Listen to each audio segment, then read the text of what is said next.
Sige. Hey guys! So ngayon ay naglilinis tayo. Malilipatan natin yung bahay. And malapit lang sa bahay nila tita. So ayun, may pakita mo yung paligid. So sa video na to ay i-share ko ang mga ganap sa paglilinis at paglilipat ng gamit namin dito sa bahay na titirahan namin pagkatapos ng kasal. So ito yung itsura ng bahay bago namin linisan. Ilang months na din atang bakante to. So medyo madumi na siya. Hindi na kailangan talagang linisan. Yung may-ari ng bahay na to ay kamag-anak lang din namin. Paryentera na mo ang tag-iyaan nga balay. Dito sa baba ng bahay, andito si Tito Dodo nagbubutas. So, ayan yung butas na yan. Connected yan sa CR. Kasi yung CR ay barado. So, ang ginawa ni Tito, binutasan niya sa ilalim para tanggalin yung mga nakabara. Kasi ang dami talaga nakabara ng mga basura na kung ano-ano. So, ayan. So, pagkatapos namang binutas niyan, ay sinemento din yan ni Tito. So, sobrang thankful kasi may manpower support kami talaga sa aming journey na to kasi napakahirap kasi wala kaming parehong alam ni Joshua sa pagkukumpuni ng mga kung ano-ano sa bahay. Lalo pa nga si Joshua ay may trabaho. Hindi talaga siya makapag-focus din talaga sa pagtulong sa paglinis kasi nga may trabaho siya. So, every rest day lang siya nakakatulong which is once a week lang.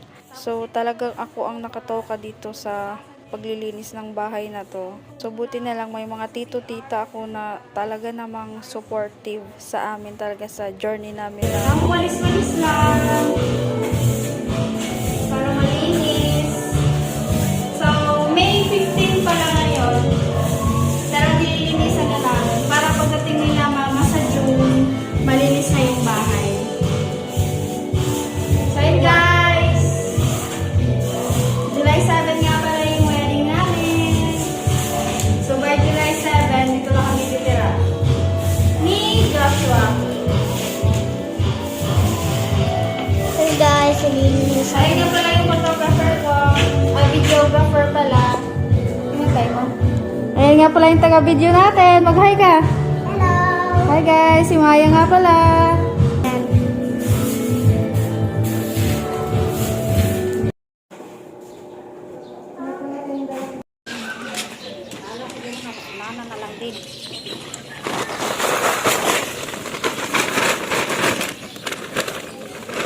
After. Yan na yung ano sa after. So today is May 20 and ayan na yun. Nalinis na namin dito sa labas. And then nililipat ko na din yung mga ibang gamit kasi masyado na maraming gamit sa loob ng bahay nila tita. At kailangan ko nang magbawas para makapaglinis na din doon. So ayan. Ayan na. Magpo-vlog ako. So, ayan. Ito ang aanuhan ko. Para pag nagpintura, hindi, yan. Yung tatanggalin yung mga luma na pintura. Kasi ang pangit na ng pader. Ayan, guys!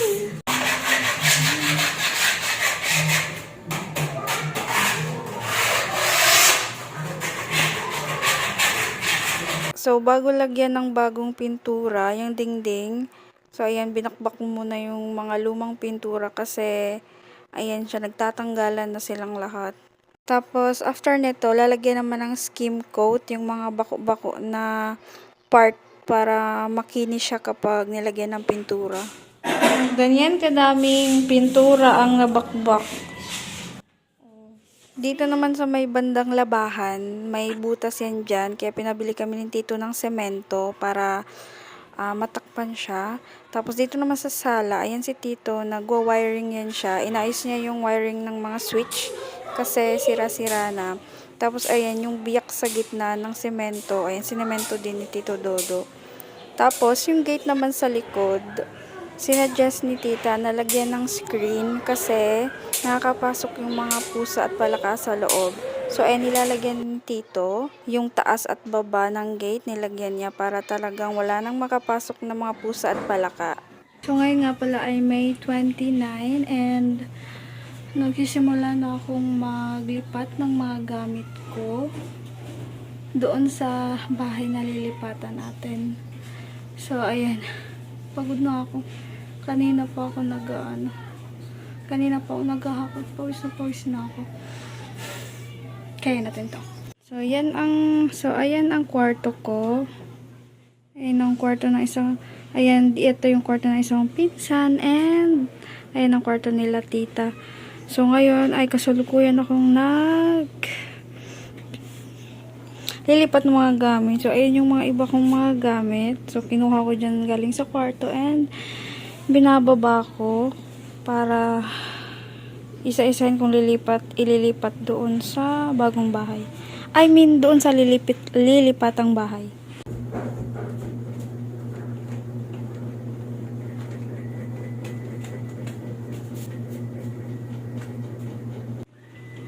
So, eto na yung mga naibaba ko.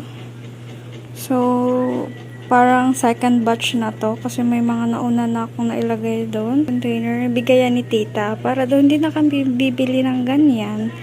So, binigyan niya kami. So, ito na yung mga andun sa sala kanina kay na tita. So, ito na, nailipat ko na.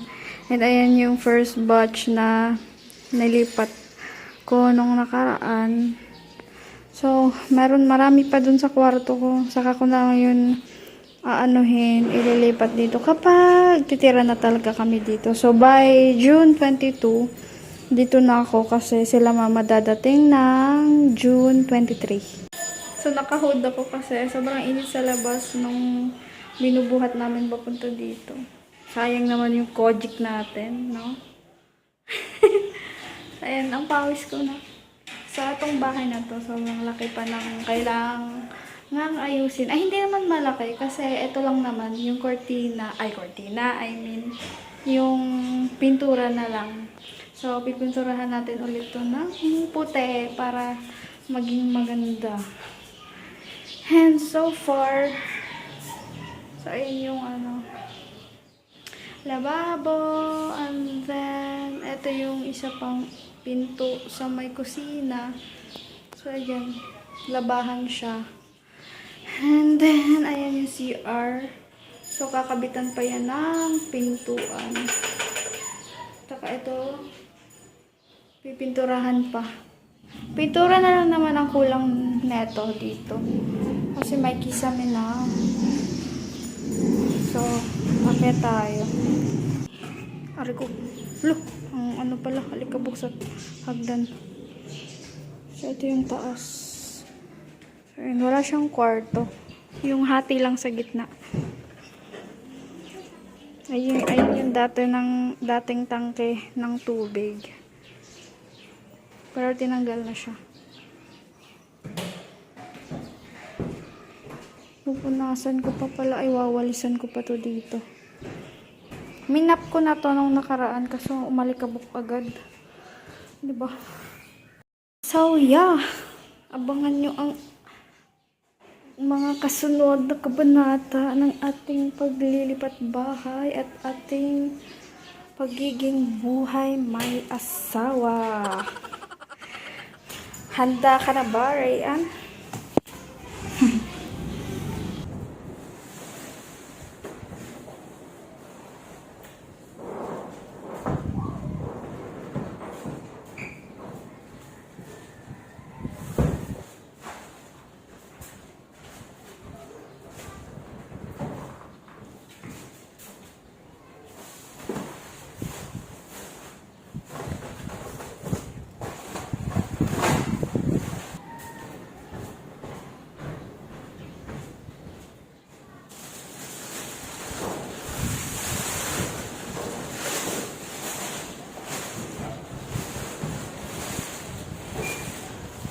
Inakyat ko muna sa taas yung ibang mga gamit kasi baka matuluan ng pintura sa baba.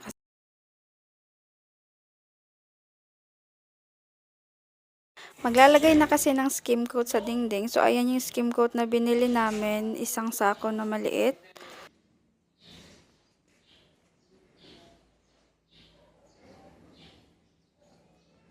Pag naisintaw natin sa balik ay ano kasi, hindi na po.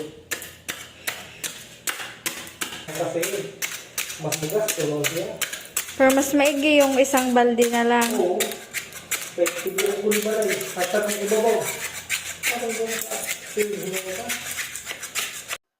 At dahil hindi talaga kaya ng power kong mag-isa lang, so nag-send help na ako. Buti na lang netong time na to available si Kuya Maymay. Siya yung tumulong sa akin mag-skim coat, tapos bumili na din kami ng pintura kasi magsisimula na din kaming magpintura pagkatapos mag-skim coat.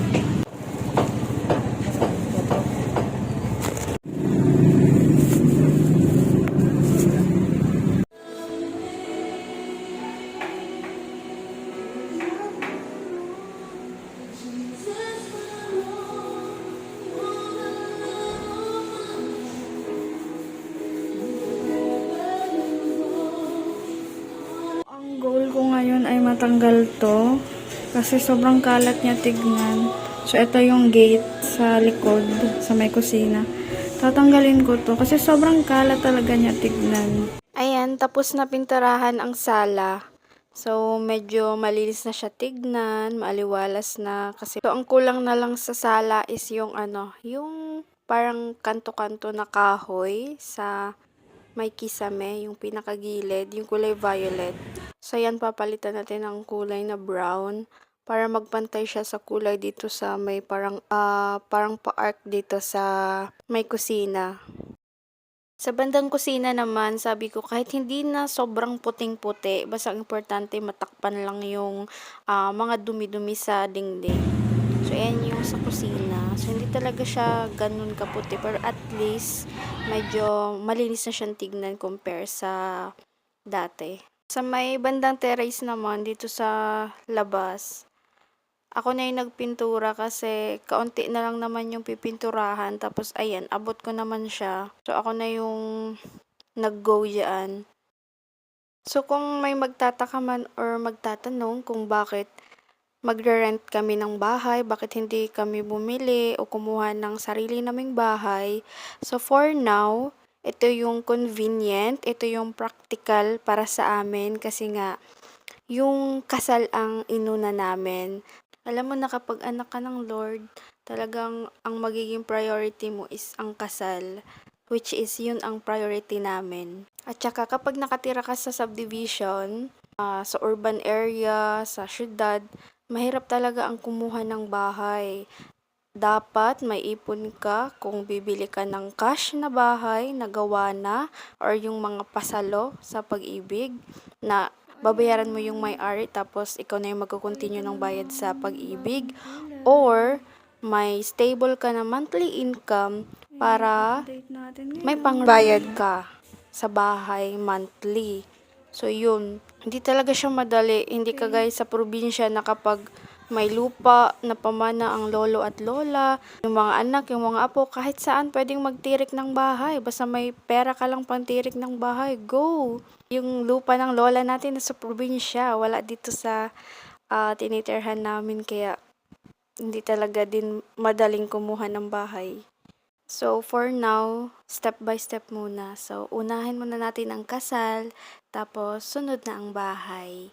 Para hindi masyadong mabigat, para hindi ma-pressure, no? Unti-untiin lang. So, yung binubuhat ko ng mga sako, sobrang bibigat yan kasi mga lupa, bato, mga buhangin. So, ayan yung sa hinukay ni Tito, 'di ba inayos niya yung parang tubo ng papuntang CR namin. So, buti na lang hindi kami mahirapan mag-dispose kasi hiningi siya ni Pastor. So, itatambak ni Pastor doon sa bakanting lote. Kaya ayan, kinuha na nila. Kapag wala akong ginagawa kina tita, pumupunta ako dito sa bahay para maglinis-linis, para mawala yung mga alikabok. Walang katapusang paglilipat talaga ng mga gamit kasi ilang araw na lang ay darating na sila mama. Kaya dapat masettle ko na yung mga gamit ko, ma-arrange na para pagdating nila mama medyo komportable na tignan yung bahay. Parang ginawa ko ng workout din itong paglilipat ng mga gamit kasi talaga namang tagaktak ang pawis ko kapag nagbubuhat ako or nag-a-arrange. Sakto, mabawasan man lang ng timbang kahit papaano pagdating ng kasal. So dito naman naglalagay ako ng kortina dito sa may ilalim ng lababo. So binigayan ni tita na kortina para daw matakpan yung ilalim ng lababo para medyo malinis naman siya tignan. Kinabitan na din namin ng kortina dito sa may sala para hindi makapasok yung alikabok. So, see-through siya na kortina. Wala pa din talaga kaming nabibili na mga kortina o kung ano mang gamit sa bahay. So, bigay lang yung kortina na yan. Bigay ng isa sa mga ninang namin. So, ganyan yung itsura ng sahig. Hindi siya ganon kaganda tignan kasi may mga tapal-tapal na siya na semento. Sabi ko, bahala na, ganyan na lang yan siya. But the Lord is good kasi talagang nagbigay siya ng tao na gagamitin para may panglagay kami sa sahig. So, isa sa mga ninang namin ay nagregalo ng linoleum. So, ayan na yung nilagay namin. So, sabi nung ninang namin na nagbigay, yan ang kailangan nyo. So, yan na lang yung magiging regalo ko sa kasal nyo. So, ayun, kahit pa paano, luminis na tignan yung sahig. Ha? Pwede na siyang higaan. Hakan sa to?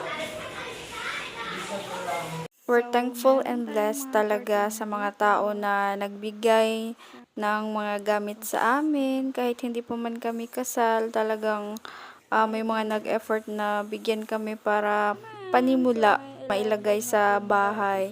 So, ayan, may nagbigay sa amin ng mga kumot, punda, kortina, mga gamit sa kusina, kagaya ng kawali, lutuan. At ayan si tita, nag-promise talaga yun siya na siya daw ang bibili ng mga kutsara, tinidor, plato namin. Kaya ayan, tinotoo talaga niya. So, binilhan niya kami ng mga plato, baso, kutsara, tinidor. Tapos, sinulungan niya na din ako magkabit ng mga kortina. Kasi, sobrang, luwag ng mga pagkakatali ko. So, siya na yung nagkabit kasi siya yung expert sa paglagay ng mga ganyan. Naikabit na yung doorknob sa CR. So, lilinisin ko pa tong pinto.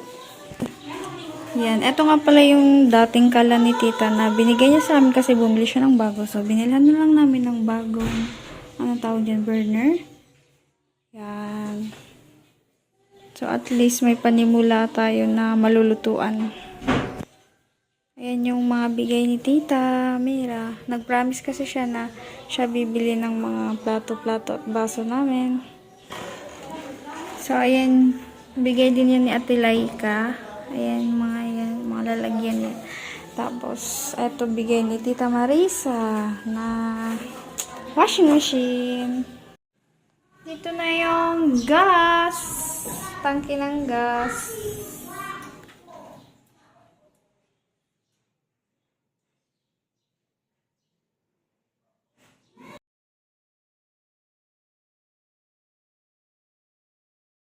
So, may mga humabol pa na nagbigay din. So, ayan. Isa din sa mga ninang namin sa kasal, nagbigay niyan mga plato na yan. So, 20 pieces ata yan. So, may-ari kasi ng tindahan kaya may mga ganyan na plato. So, 'di ba? Ang laking tulong na niyan sa amin, 20 pieces na ganyan. Mamaya baka bumili kami ng mga gamit tapos mamaya may magreregalo sa kasal like that.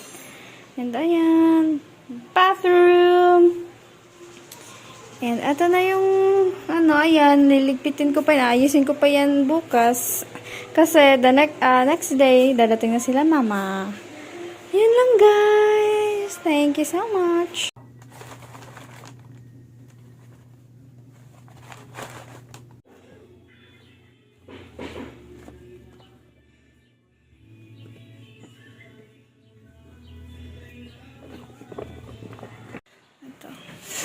Yung mga nakahanger. Kung na damit, nilipat ko na. Ayan. So, ayan na yung laman ng cabinet ko, guys. So, ayan na lahat. So, So, nailipat ko na dito sa kabilang bahay. Diyan ko muna siya sa upuan kasi pagkalipat ng cabinet dito, saka ko pa yan i-arrange doon. Hi! So, two nights from now, andito na sila mama and I'm so excited. So, ayan na yung lahat ng mga damit ko guys. Ang dami!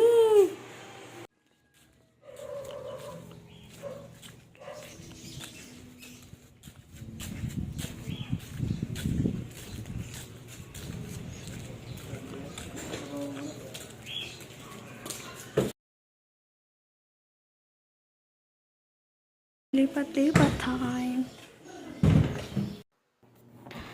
So, huling tulog ko na yan kina tita. Diyan sa kwarto na yan.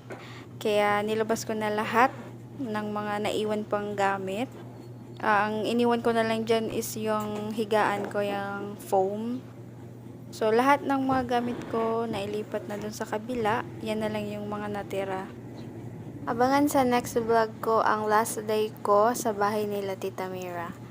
Yun lang. Thank you for watching. Bye-bye!